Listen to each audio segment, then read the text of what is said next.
Well, Hillary Clinton in a few moments will set to unveil her ideas to shape the nation's economy. That event occurring right here in New York City at the College of the New School down in Greenwich Village. You can see the live shot there on the left as we wait for her to speak. She is expected to call for making it easier for women to enter the workforce and boost middle-class wages, including the idea of profit sharing. Solid proposals, some say, but are they enough to try and excite the voters? Her speech comes as some say she's not firing up the base. So is Hillary boring? Katie Pavlich is the news editor of townhall.com and a Fox News contributor. David Goodfriend is a former deputy staff secretary to President Bill Clinton. David, you know how Bill Clinton is on the stump. And some say, critics say Hillary just is not. She's got the Bernie Sanders issue, Martin O'Malley and others. How come she hasn't fired up the Democratic believers more than she could have already? Well, as you might guess, I sort of see things differently, Eric.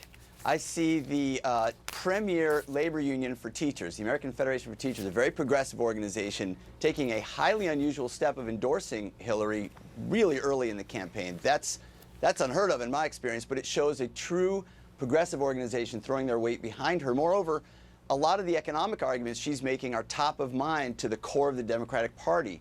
Why don't we have an infrastructure spending bill, a transportation bill out of Congress yet? Why don't we have public-private partnerships? Why are average, everyday working Americans not experiencing the same growth as the top 1%? These are the questions that are really burning at the heart of the Democratic Party right now, and she's addressing them full on. Today's speech is going to be outstanding, and I think what you're really seeing is an acceleration of her campaign. She started off very deliberate, listening to people, not trying to trot out a huge showcase. And now what she's doing is she's rolling out her policy proposals. We're learning more about her and what she will do. And I think you are seeing an embrace by the Democratic Party and, in fact, the core of the party to her ideas. Katie, are we seeing that embrace by the core?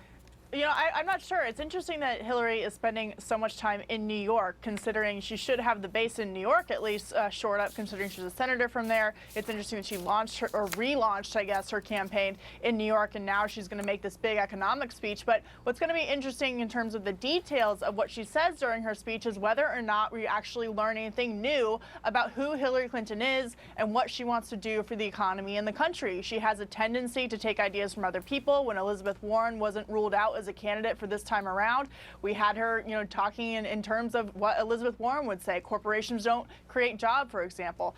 And a recent poll actually showed that Hillary is going to have a tough time getting Democratic voters out in swing states. And so I think that she's a little bit worried. And I think that the fact that she's spending so much time in New York, which is a place where she should already have those voters lined up, is really signaling a problem for her. Yeah, Dave, what about those Democratic voters who've peeled away from her? I mean, look, you can argue the union is acting in its own self-interest, but what about exciting the base? Well, I come from Wisconsin. Okay, and a lot of people talked about the fact that in my hometown of Madison, Bernie Sanders showed up and got thousands of people. I'm sure I went to high school with half the people in that room.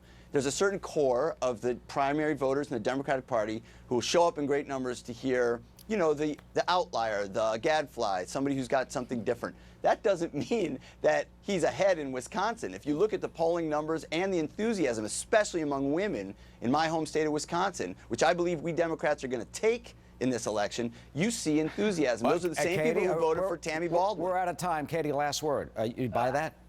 Well, I think that Scott Walker actually has a good chance of winning Wisconsin as well. And I think that Bernie Sanders and all the attention he's getting actually just proves how left the Democratic Party has become when you have a significant amount of people showing up for him and them not thinking that Hillary Clinton is far left enough. All right, Katie and David, got to leave it there. We're waiting for the speech. We'll get back to that as it happens and see if she can fire up some more people with her proposals. Thank you.